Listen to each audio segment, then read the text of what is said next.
मैं मुश्ताक राहत इंसाफ एक्सप्रेस बिहार पर आपका स्वागत है। जैसा कि आप सब लोग जानते हैं, प्रशांत किशोर की राजनीतिक पार्टी जन स्वराज का 2 अक्टूबर को लॉन्च होने जा रहा है और आने वाले 1 सितंबर को पटना के बापू सभागार में तीसरी बार कॉन्फ्रेंस होने जा रहा है।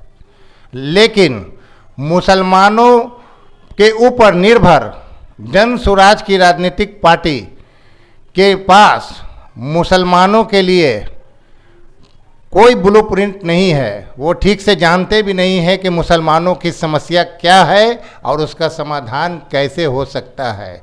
जब उनसे सवाल किया जाता है आर्टिकल 341 के पैरा 3 से धार्मिक प्रतिबंध हटाकर अनुसूचित जाति में जो दूसरे धर्म के लोगों को रखा गया है, हिंदुओं को, सिखों को और बौद्ध को, तो क्या मुसलमान में भी जो समान जात के लोग हैं, समान काम करते हैं, उनको भी धार्मिक प्रतिबंध हटाकर अनुसूचित जाति में रखना चाहिए? तो इसका खुलेआम खुला वो विरोध करते हैं, बोलते हैं इसकी कोई ज़रूरत नहीं है।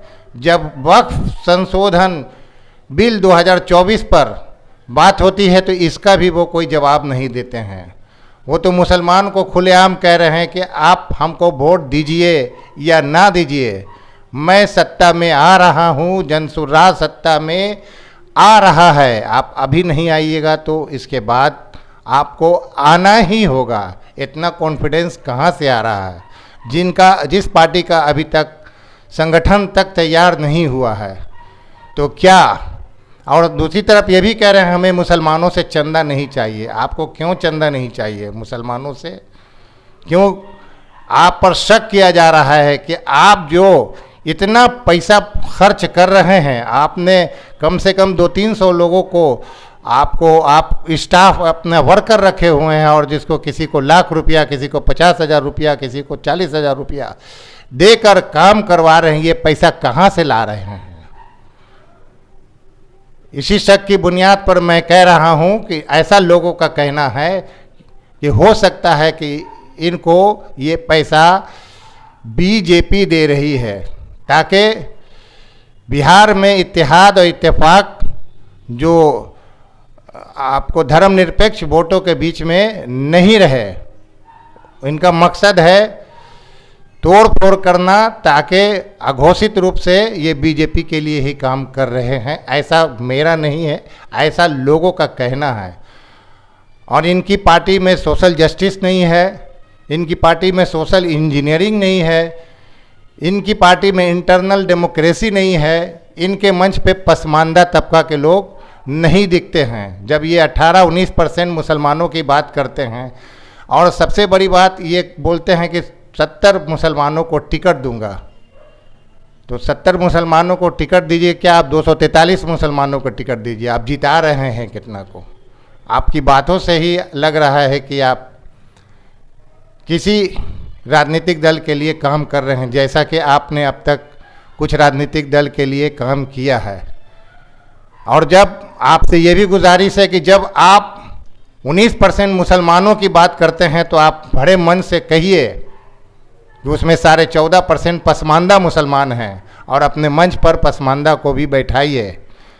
आइए अब इनका वीडियो देखते हैं जो इन्होंने पटना के रॉयल होटल में आवाम को एड्रेस करते हुए इन्होंने कुछ बातें कही हैं। इसलिए नहीं कि आपके पास विकल्प नहीं है, इसलिए नहीं कि आपको किस दल ने, किस नेता ने ठगा है। मुसलमानों को क्यों बैठकर सोचना चाहिए एक नए विकल्प, नए प्रयास के लिए? क्योंकि आपको अल्लाह का ये आदेश है कि और कुछ करो या मत करो, अपने बच्चों के साथ इंसाफ करो। ये जन स्वराज नहीं कह रहा, ये तो आपके हदीस में ये बात कही गई, अपने बच्चों के साथ इंसाफ करो। प्रशांत किशोर की बात मत सुनो, अल्लाह की बात तो सुननी पड़ेगी। कभी बैठकर सोचा कि आपने अपने बच्चों के साथ कितना इंसाफ किया है? जिस मुसलमान कौम में 5 बार आप नमाज पढ़ते हैं, अभी भाई साहब ने कुरान की आयत पढ़ी, इकरा शब्द का इस्तेमाल किया, और आप देश के सबसे अनपढ़ कौम, जहां पैगंबर साहब को कहा गया पढ़ो, पैगंबर साहब ने आपको बताया कुछ करो मत करो, पढ़ो, वो कौम देश की सबसे अनपढ़ कौम है। इसलिए आपको सोचने और बैठने और मशवरे की जरूरत है। इसलिए नहीं कि कोई जनसुराज आया है, तो दल तो रोज आते ही रहते हैं। कोई आएगा, कोई आपके हक की बात करेगा, कोई आपके विरोध में बात करेगा, आपके लिए बड़ी चिंता का कारण है।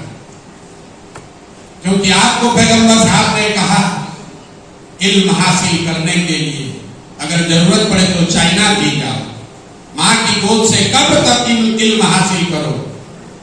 और राजनीतिक इल्म हासिल करने का आलम यह है कि राजनीतिक सलाहियत में आपसे ज्यादा गरीब कोई कौम नहीं, इस कौम को कोई समझ नहीं। इसलिए आपको प्रशांत किशोर, इसलिए आपको किसी राजनीतिक जलसे में जाने की जरूरत है, क्योंकि आपको ये कौम में बातें बताई गई है। खाली उतना भी मान लेते तो ये दुर्दशा नहीं होती।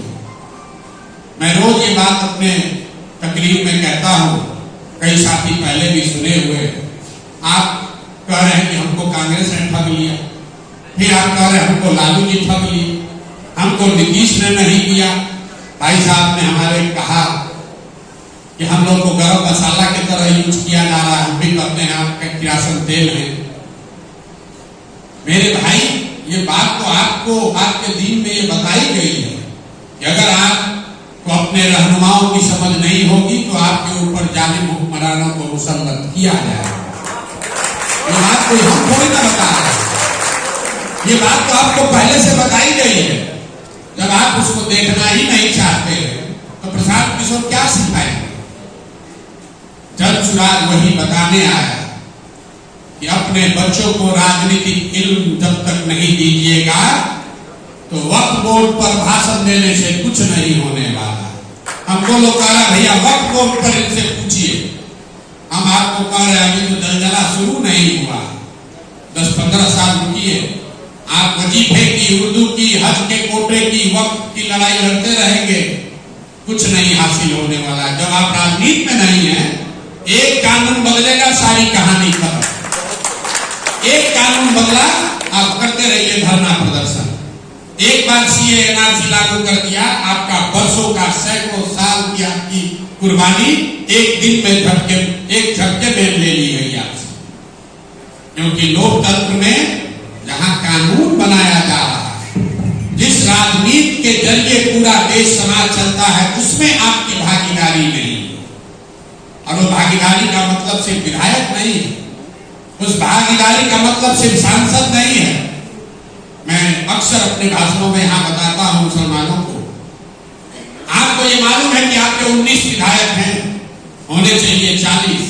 कोई कह रहा है कि जनसुराज हम लोग को भागीदारी देगा।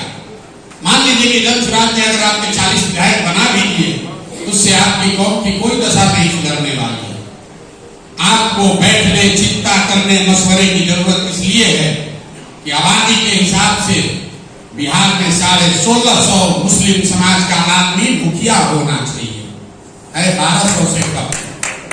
आबादी के हिसाब से 27,500 आपके वार्ड सदस्य होने चाहिए, है 11,000 से कम।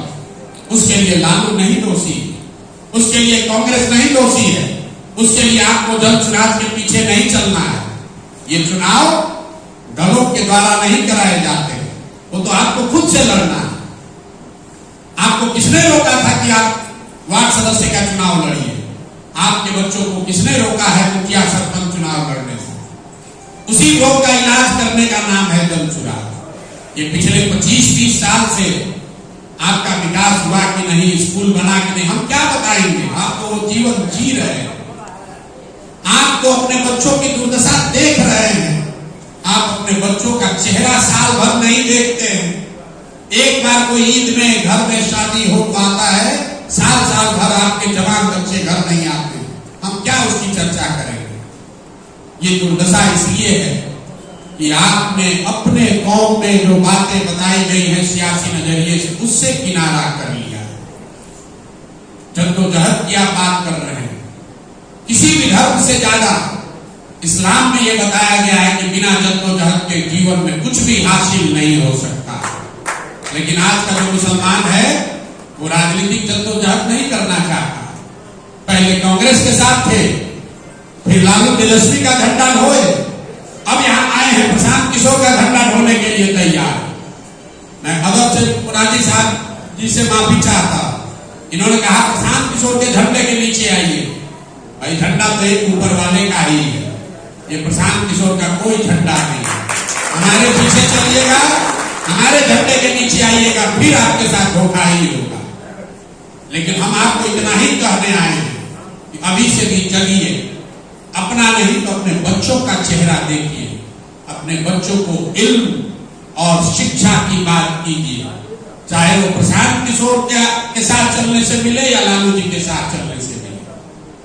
किसी को हराते रहने की रणनीति जो है, अगर इस पर चलिएगा तो जिसको हराने की कोशिश कर रहे हैं वो तो आपको परेशान करेगा ही करेगा, जिसको आप जिता रहे हैं वो भी आपकी इज्जत नहीं कर रहा, वो भी आपको बगल में नहीं बैठा रहा, ये आपके लिए चिंता का कारण है।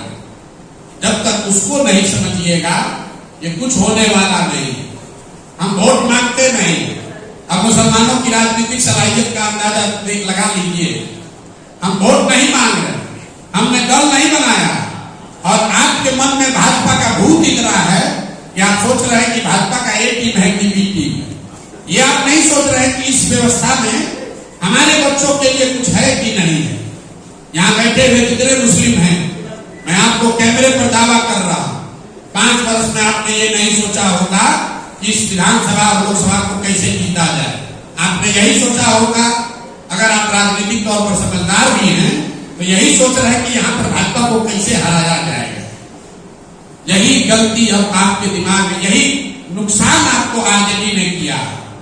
आप जब कांग्रेस को वोट देते थे, कांग्रेस वाले काम करे न करे, भले आप अंत में जाकर कांग्रेस को वोट दे, लेकिन कांग्रेस से कम आप सवाल जवाब करते थे कि भाई तुमको क्यों दे वोट। ये लालू जी ने जो भाजपा का डर का भौकाल खड़ा किया, अब इसमें सवाल पूछना तो छोड़ दीजिए।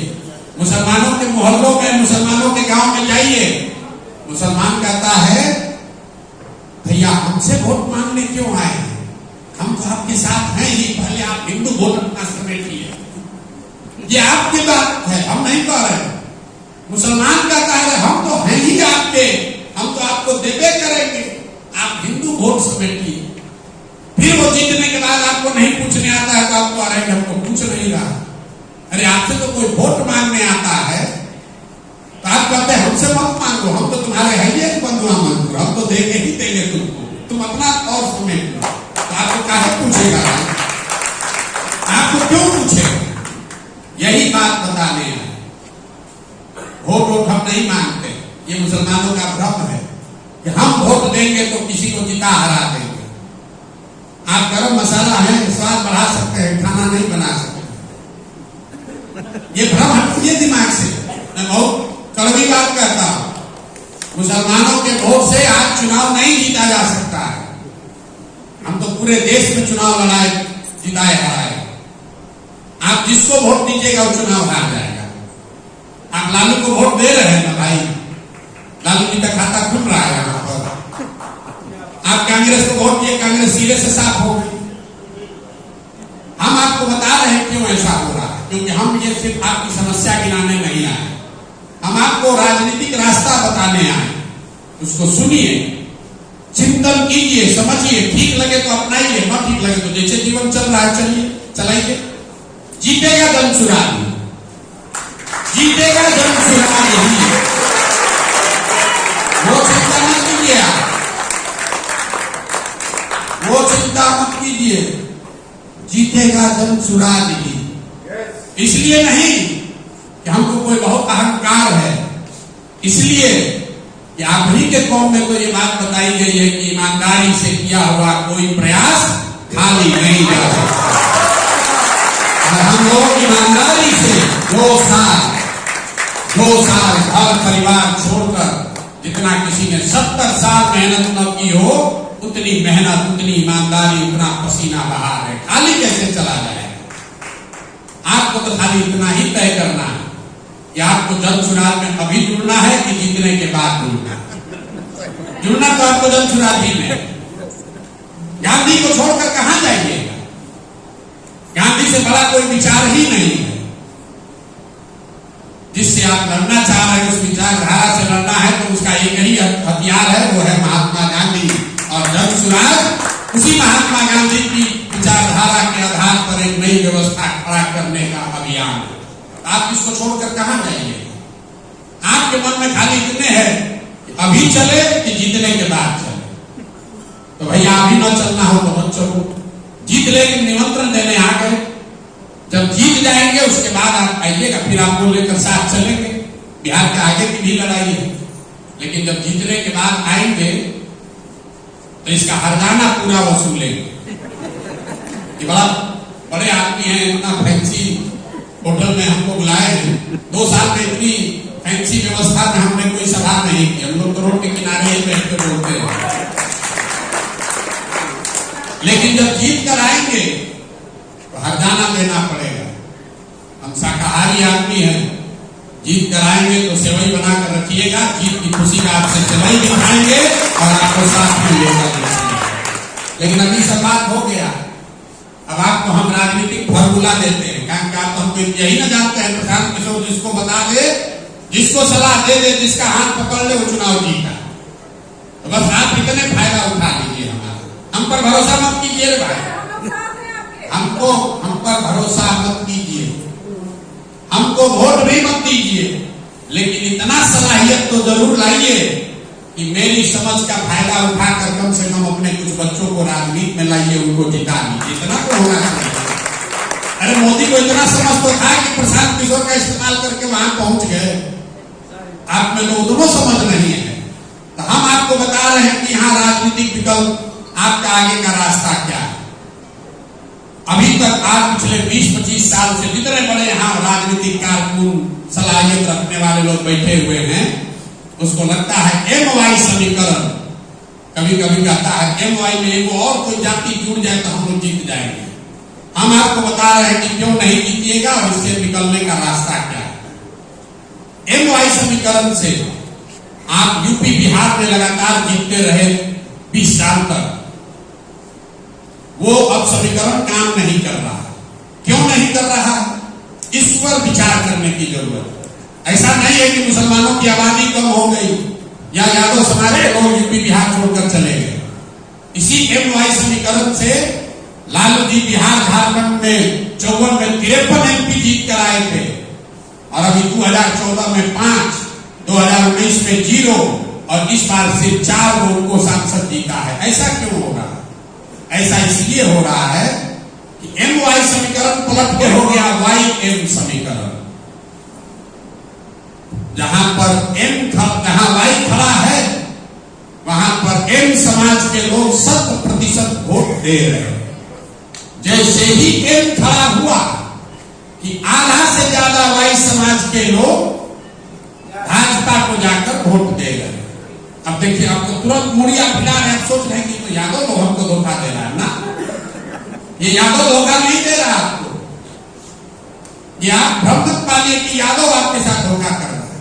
इसको गहराई से समझिए, तो इसी में रास्ता आगे का है। आपको ये देखना है कि जो Y जब खड़ा होता है आप वोट देते हैं, जब आप खड़े होते हैं आधा से ज्यादा यादव वोट दे देता है भाजपा को। ऐसा क्यों होता है? ऐसा इसलिए होता है कि भाजपा जिससे आपका मुकाबला है उसको इस देश में करीब करीब 40% वोट मिला है। 36 मिला है, 40 क्योंकि 543 तो लड़ते नहीं है, तो करीब करीब 40% वोट मिला। इस बात को खूब ध्यान से सुनिए।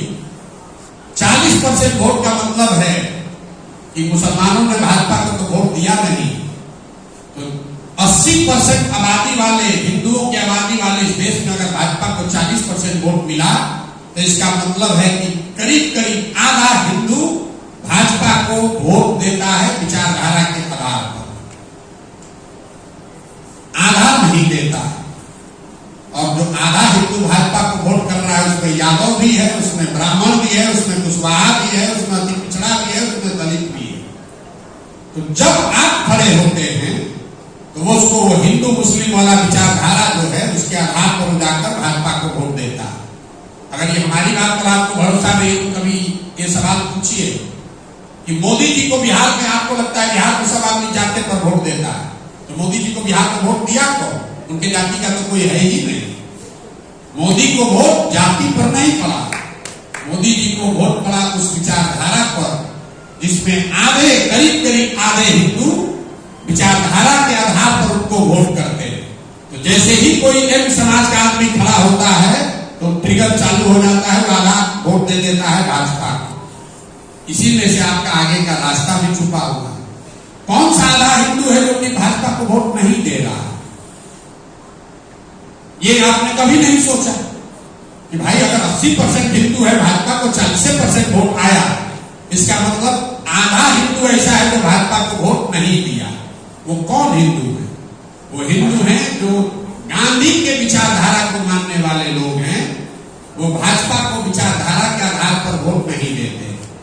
जो बाबा साहब अम्बेडकर के विचारधारा को मानने वाले लोग हैं, वो लोग भी आज की भाजपा को वोट नहीं दे रहे। जो कम्युनिस्ट विचारधारा के मानने वाले लोग हैं, वो भी किसी जाति के हो, वो भी भाजपा को वोट नहीं देते। और जो समाजवाद को, लोहिया जयप्रकाश को मानने वाले लोग हैं, वो भी चाहे किसी जाति के हो, वो भाजपा को वोट नहीं करते।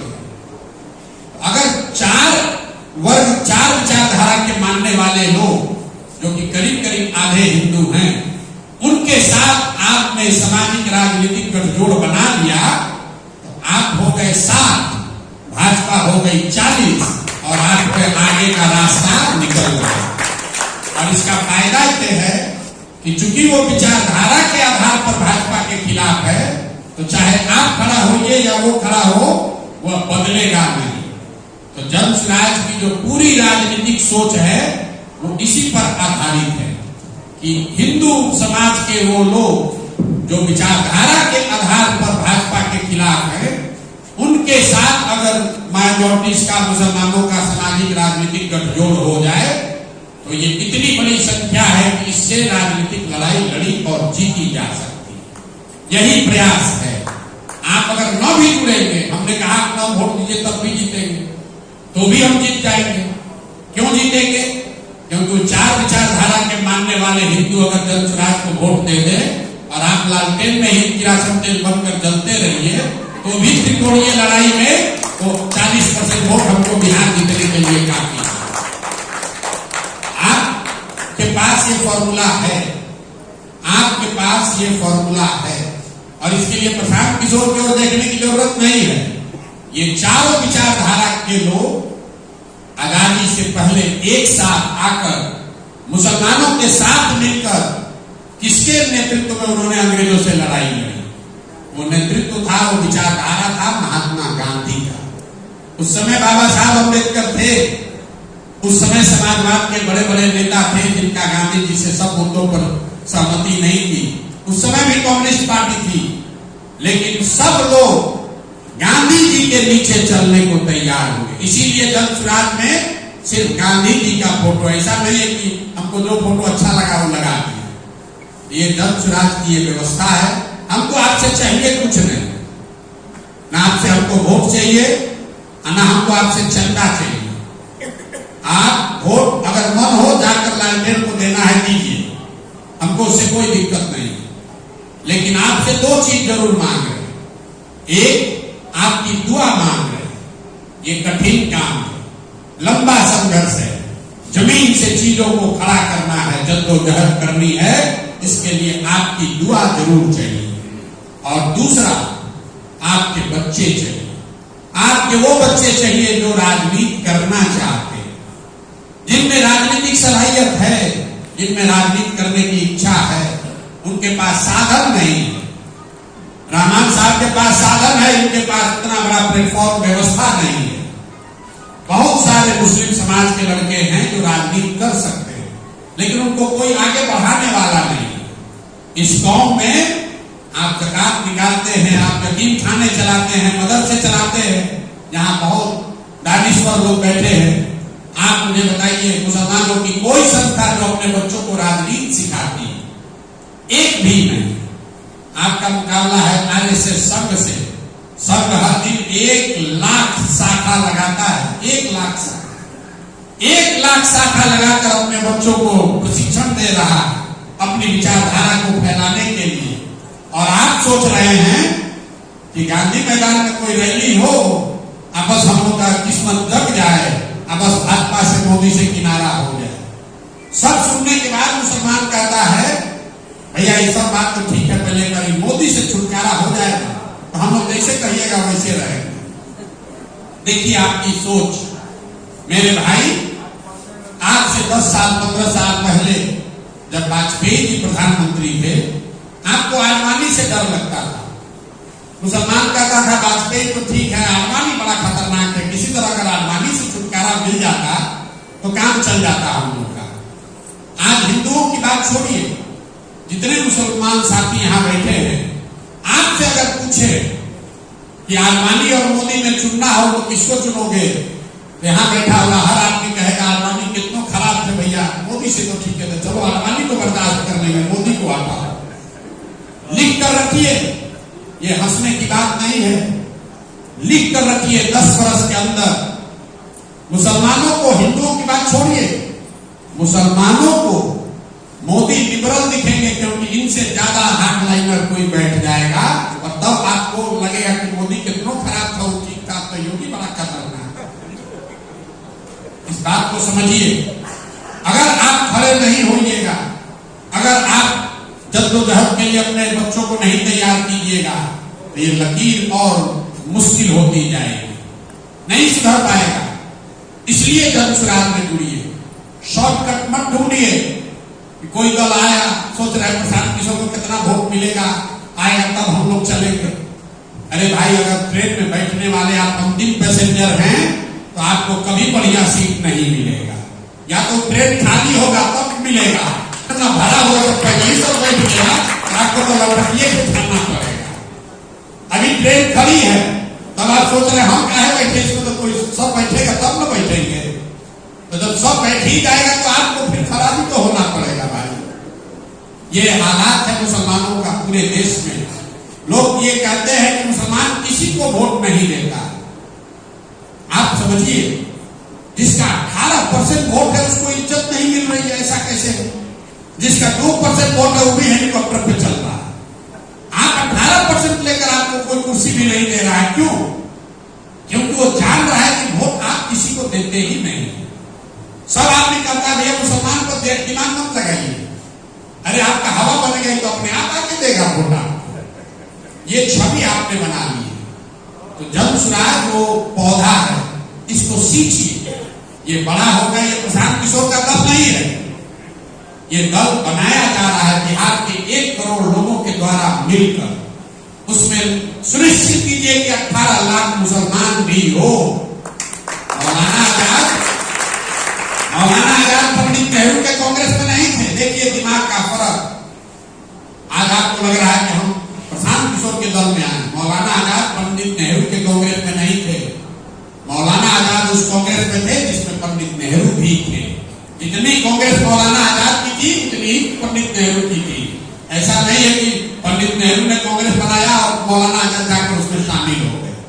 तो जन सुराज जो व्यवस्था बन रही है सिर्फ मुसलमानों के लिए नहीं, समाज के हर वर्ग को उनकी संख्या के हिसाब से उस समाज के काफी लोगों को लाकर उनको भागीदारी मिले, हिस्सेदारी मिले, ताकि उसको कोई न ठग सके। और भागीदारी खाली विधायक के टिकट में नहीं, दल को बनाने वालों में, दल को चलाने वालों में, दल से टिकट पाने वालों में, दल से मनोनीत पदों में। अभी 2 अक्टूबर को जब दल बनेगा तो उसको चलाने के लिए जो 25 लोगों का जो कमेटी बन रही है, वो बिना मांगे आपके बिना कहे उसमें 4 या 5 मुसलमान भी होंगे ही होंगे। माइनॉरिटी विंग में नहीं, इसमें कोई माइनॉरिटी विंग या दलित विंग नहीं है, एक ही विंग है, वो है जन सुराज। आजादी से पहले कांग्रेस में माइनॉरिटी विंग अलग था। ये बाद में ऐसे विंग और प्रकोष्ठ बनाए गए ताकि आप अपने ही प्रकोष्ठ में कुल ले रही। जन सुराज में अगर आपकी संख्या 18% है तो 2 अक्टूबर को आप देखिएगा कि 18% लोग जन सुराज के बनाने वालों में होंगे, जितने बिहार भर में इसके पदाधिकारी है उसमें 18% मुसलमान होगा। जो 25 लोग इसको चलाएंगे, जो इसका नेतृत्व होगा, उसमें भी आप 18% होंगे।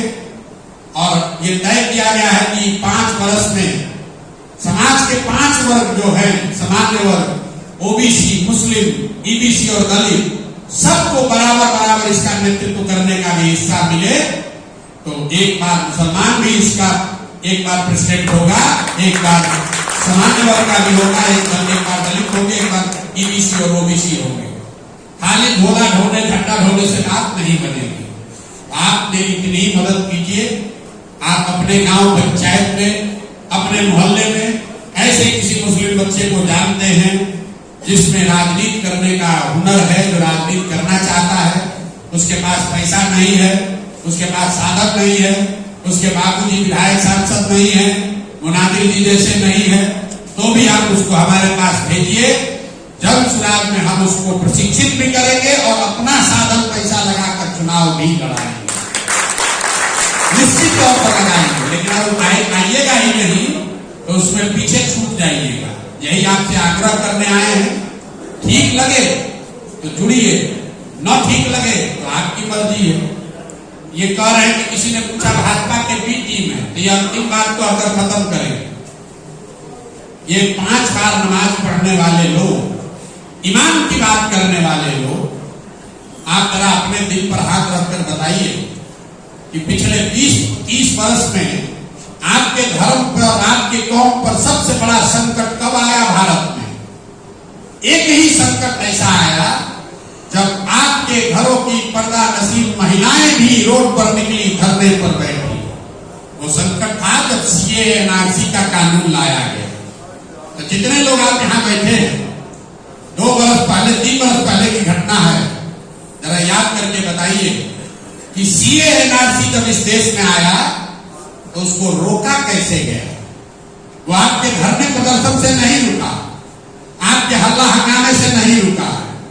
वो रुका 2 मई 2021 को, तारीख नोट कर लीजिए, 2 मई 2021 को, जिस दिन भाजपा को बंगाल में मुकम्मल शिकस्त दी गई, उस दिन से के बाद से सीए एनआरसी का चर्चा बंद है। जब बंगाल में लड़ाई लगी तो आपने क्या किया? आपने पेपर में पढ़ा, टीवी में सुना, तकरीरों के जरिए आपको बताया गया कि भाजपा बंगाल जीत रही है। मुसलमान ये सुनकर सहम के कि भैया पूरे देश से 2 लाख संघ के वर्कर, 2 लाख संघ के वर्कर बंगाल गए, बंगाल जीतने के लिए, भाजपा की मदद करने के लिए। उस समय आप कहां थे? आप कुछ नहीं कर रहे थे, आप घर में बैठे हुए थे। शायद दुआ कर रहे होंगे कि किसी तरह दीदी जीत जाए, टीएमसी जीत जाए। भाजपा का इतना आतंक था 2020-21 में कि 15 वर्ष से राज कर रही दीदी के आधे से ज्यादा उनके पार्टी के लोग भागकर भाजपा चला गया।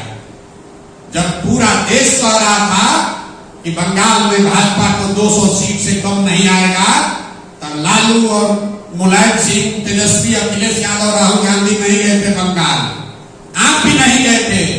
तब यही शख्स प्रशांत किशोर गया था बंगाल में और हमने कहा कि बंगाल में भाजपा को हराएंगे नहीं, अगर 100 के नीचे नहीं रखते तो संन्यास ले लेंगे।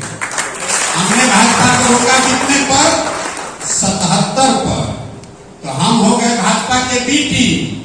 और आप यहाँ मोहल्ले में बैठ के उस समय खाना खा रहे थे, आराम फरमा रहे थे, तो आप हमको दीजिएगा सर्टिफिकेट कि हम एक टीम है कि बी टीम है, तो अपना सर्टिफिकेट अपने पास रखिए। हम आपसे वो हाथ जोड़ने नहीं करने आए हैं, हमको आपसे कोई वोट और पैसे का लालच नहीं है। संभलना है तो संभलिए, नहीं तो आपको ऊपर वाला भी माफ नहीं करेगा। आप अपने बच्चों के साथ इंसाफ नहीं कर पाए, आप हमारे साथ क्या इंसाफ कीजिएगा? आप कुछ नहीं इंसाफ करने वाले लोग नहीं हैं। सीतामढ़ी में मैं एक ऐसे जलसे में गया था, वहां मुझे एक मौलाना ने बहुत अच्छी बात समझाई। उन्होंने कहा, प्रशांत जी आप तो हिंदू हैं, कितना दल के साथ काम किए हैं, मुसलमान तो पूछेगा ही, उसको आप पर कैसे भरोसा होगा? लेकिन हम तो मौलाना हैं, हमने अपनी पूरी जिंदगी इस कौम की सेवा में लगाया है। लेकिन 2 बरस पहले सीतामढ़ी के एक जलसे में हमने कहा कि अब समय आ गया है कि मुसलमानों को आरजेडी से, लालटेन से अपना हक मांगना चाहिए। तो पूरे सीतामढ़ी में मुसलमानों ने कहा लगता है मौलाना बिक गया, ये भाजपा का एजेंट हो गया। ये आपका दुर्दशा है मेरे भाई।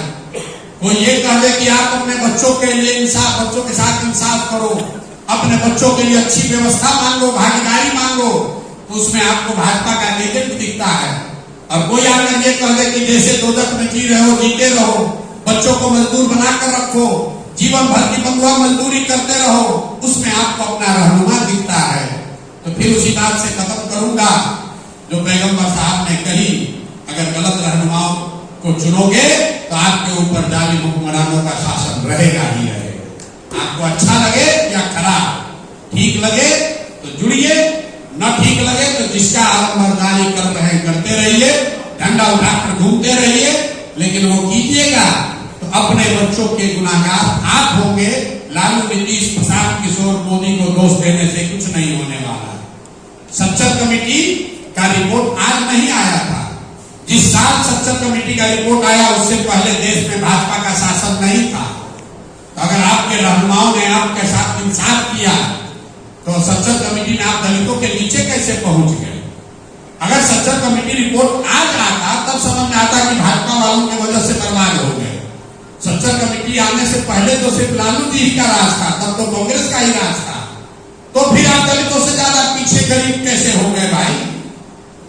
18 करोड़ की कौम किसी के पीछे नहीं चल सकती है। अपना रहनुमा खुद पैदा कीजिए, अपने बच्चों को खड़ा कीजिए, तभी राह मिलेगा। देखिए हमारी आबादी कितनी है? अगर आबादी से ही तय होना है तो हमारी आबादी कितनी है? 3% से कम। नीतीश कुमार की आबादी कितनी है? 2% से कम। जिस लालू जी को आप बहुत आबादी वाला जानते हैं उनकी आबादी कितनी है? 15% से कम। इन सारे कौम से कोई प्रशांत किशोर, कोई चिराग पासवान, कोई सहनी, कोई लालू, कोई तेजस्वी, कोई नीतीश खड़ा हो गया और 20%, 18% आबादी वाले मुसलमानों से एक बच्चा भी नहीं खड़ा होगा। एक आदमी का भी हिम्मत नहीं है खड़ा होने का। अगर नहीं खड़ा होगा तो कहीं ना कहीं समाज को यह चिंतन करने की जरूरत है कि आपके तरीके में, आपके प्रयास में कहीं ना कहीं कमी है। उसको नहीं सुधारिएगा तो आगे का रास्ता नहीं मिलेगा। चाहे आप हमारे पीछे चलिए, हमारे साथ चलिए या किसी दूसरे के साथ चलिए। मैं बात कड़वी कहता हूं, ठीक लगे तो अच्छी बात है, न ठीक लगे तो कोई बात नहीं है। आप दुआ दीजिए और अगर आपके यहाँ कोई बच्चे रह गए, जैसे आप अपने गरीब घर के बच्चों को मदरसा और यतीम खाने का रास्ता दिखाते हैं, वैसे ही उन बच्चों को जज्बात का रास्ता दिखाइए। हम उसको राजनीतिक इल्म और उसके लड़ने की व्यवस्था करेंगे। आप कीजिए या ना कीजिए। बहुत बहुत धन्यवाद। बहुत शुक्रिया सर। हम आपसे, आप लोगों से एक गुजारिश करेंगे। इसी के साथ इजाज़त दीजिए, फिर किसी नई वीडियो या नई शख्सियत के साथ आपसे मुलाकात होगी। जय भारत, जय संविधान, आदाब।